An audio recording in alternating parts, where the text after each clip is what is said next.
King Edmund II, Ironside, killed by the Vilest strike. November 30th, 1016, London, England.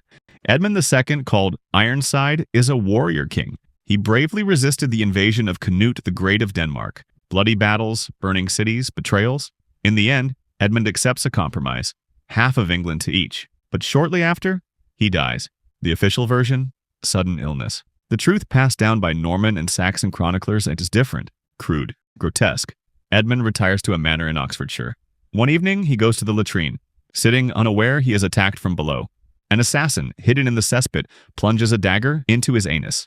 The knife pierces his intestine.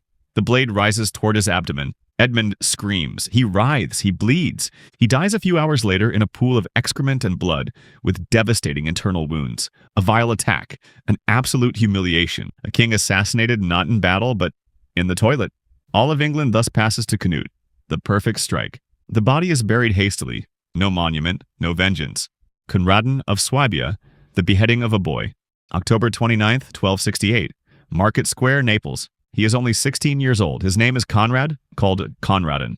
Last direct descendant of the Hohenstaufen, he is king of Jerusalem. He claims the throne of Sicily, but he is a boy, a dreamer, an idealist, raised in the Alps. He descends into Italy with a young army. The Ghibellines welcome him with enthusiasm. He wants to reclaim what he believes is his. But Charles of Anjou, king appointed by the Pope, awaits him. The decisive battle, Tagliacozzo, betrayed, defeated, captured. Charles has no mercy. No real trial. He wants a public execution. A warning. The people beg for clemency. The nobility is silent. The church approves. Conradin is brought in chains to the crowded square. He wears only a white tunic. He walks barefoot toward the block. He looks at the crowd. He looks at the sky. Then he turns to the executioner and shouts, "Mother, what terrible news you will have to receive." The bells fall silent. The sword falls. The blow is not clean. The blade cuts poorly. The head does not detach. The body writhes. A second strike is needed, then a third. Blood flows on the pavement. The body remains exposed for hours. He was 16 years old. Europe is shocked. Poets weep. Dante will celebrate him in the purgatory. A teenager, a king, beheaded in public, because he dared to challenge a pope and a foreign king. Şehzade Mustafa, strangled by deaf slaves. October 15th, 1553.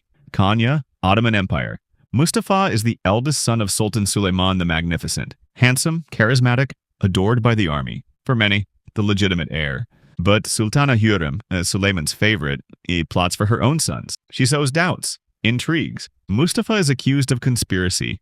Suleiman summons him to his tent during a military campaign. Father and son look at each other. Mustafa enters with confident steps. As soon as he crosses the threshold, the tent curtains close. 4 deaf-mute eunuchs pounce on him. Deaf, so they cannot hear or tremble before his pleas. They use a silk cord as Ottoman law requires. No blood for nobles. Mustafa fights. He screams. He tries to free himself, but he is overwhelmed, slowly strangled. His body writhes, his eyes roll back. All in total silence. When the corpse is thrown outside, the janissaries weep. Some shout betrayal. Years later, the Sultan himself will visit his son's tomb and weep. But he can never undo that order.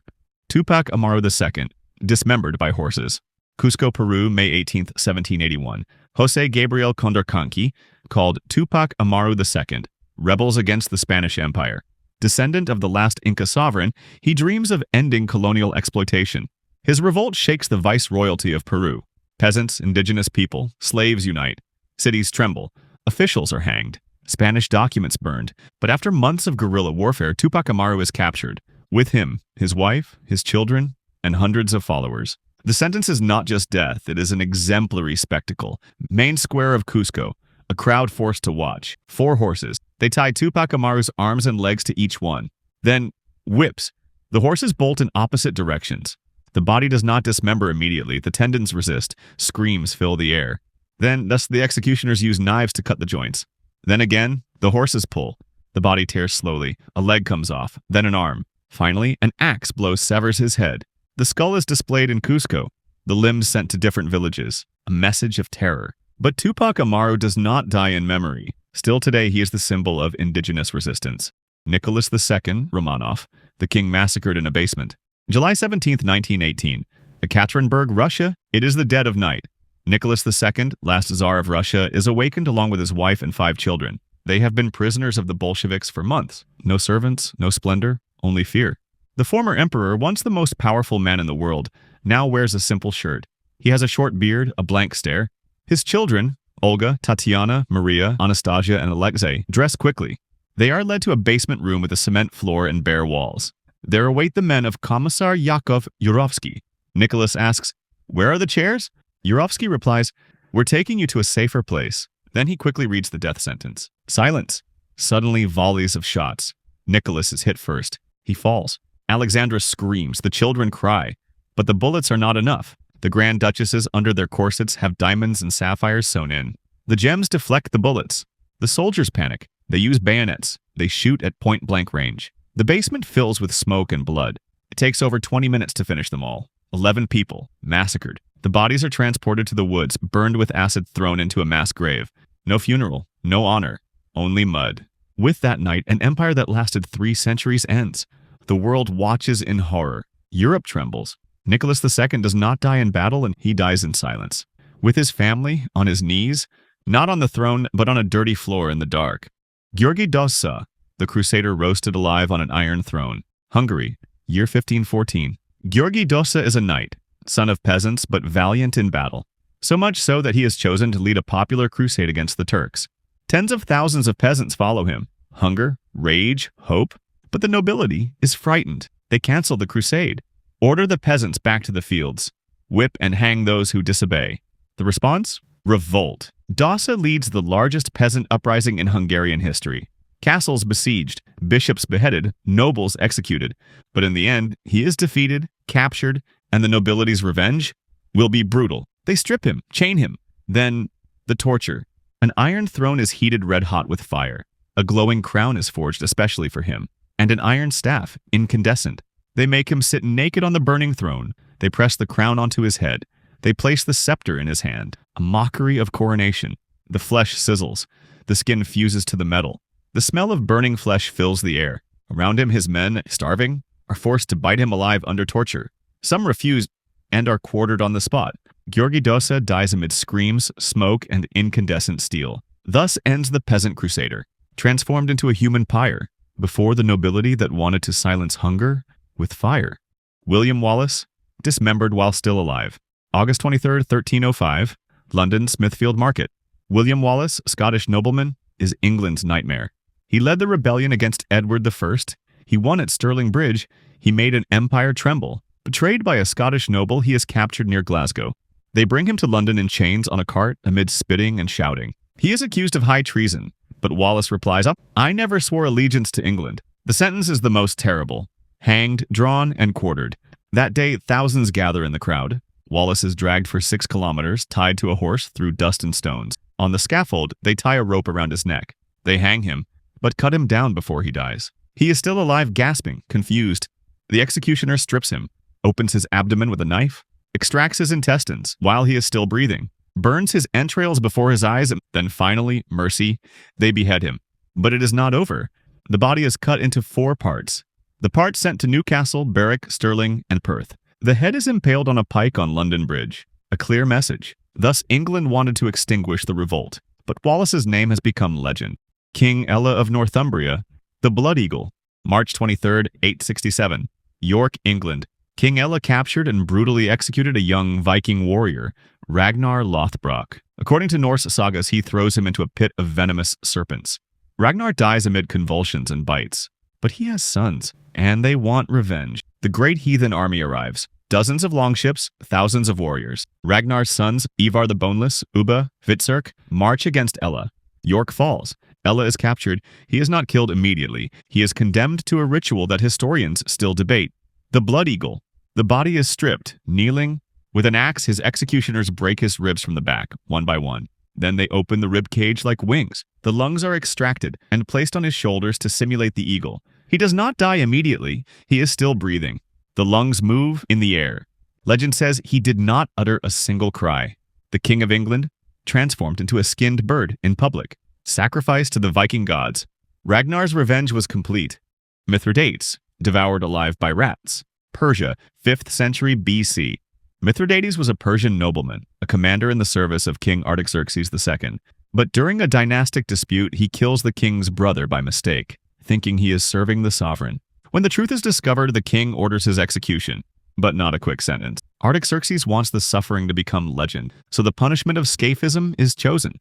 Mithridates is stripped and wedged between two canoes, one below him, the other above, leaving only his head, hands, and feet exposed. They feed him honey and milk. Then they cover him entirely with honey, attracting insects and parasites. He is left in a pond. Flies, larvae, beetles invade the wounds. Then come the rats, attracted by the stench. In the following days, they slowly gnaw at his belly and entrails, entering from below, from the rectum, and through already infected cuts. Every day he is force-fed, so as to prolong the living decomposition. According to Plutarch, he died after 17 days of agony, devoured inside and out, unable to move. His body was left as a warning. Thus dies he who dishonors the throne. Prince Sado, locked in a box until madness. Seoul, Korea. 1762. Crown Prince Sado, son of King Yongjo, is tormented by mental instability. Paranoid, violent. He kills servants with a sword. According to some accounts, he violates courtesans and randomly beheads people in the palace. But he is also a victim of a rigid court and a father unable to understand mental illness. The king cannot openly execute his son. Nobility and law forbid it. So, he orders an indirect execution. On July 4th, 1762, Sado is locked in a rice storage box, just over a meter high. Sealed with nails, no air, no food, no exit. The servants watch. The court is silent. 7 days. Sado, crown prince of Korea, screams, cries, begs. Then silence. The body is removed, deformed, swollen, soaked in urine and blood. By official law, he was not executed. He died of natural causes. His wife, Lady Heegyung, will recount everything in her memoirs. And his son, Jongjo, future king, will carry the shadow of that box for his entire life. Liu Jin, power cut to pieces. Beijing, Imperial China. September 1510, Liu Jin, eunuch. But not just any servant, the most powerful in the entire Ming Empire. Born poor, castrated as a boy, he had won the trust of Emperor Zhengde. In a few years, he became the most feared man at court.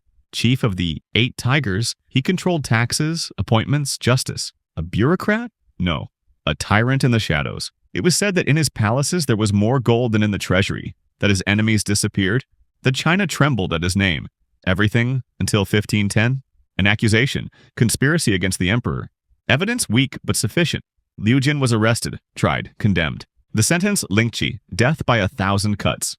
A public torture reserved for the worst traitors. Square in Beijing. A crowd gathers. Liu Jin is naked, tied to a cross. The executioners begin. Small cuts on the chest, then on the thighs, arms, face. Blood, screams, incitement. Precise cuts without hitting vital organs. The body remains alive. Suffering? 300 cuts. Perhaps more. Only at the end, the heart. The head is severed and shown. The remains sold as medicine against evil. Thus ended Liu Jin, the most powerful eunuch of China, cut to pieces under the gaze of a people who had hated and feared him. A slow death, like the poison he had injected into the empire. Like what you saw? Go ahead and subscribe for more awesome content, and tell me in the comments what you want to see in the next video.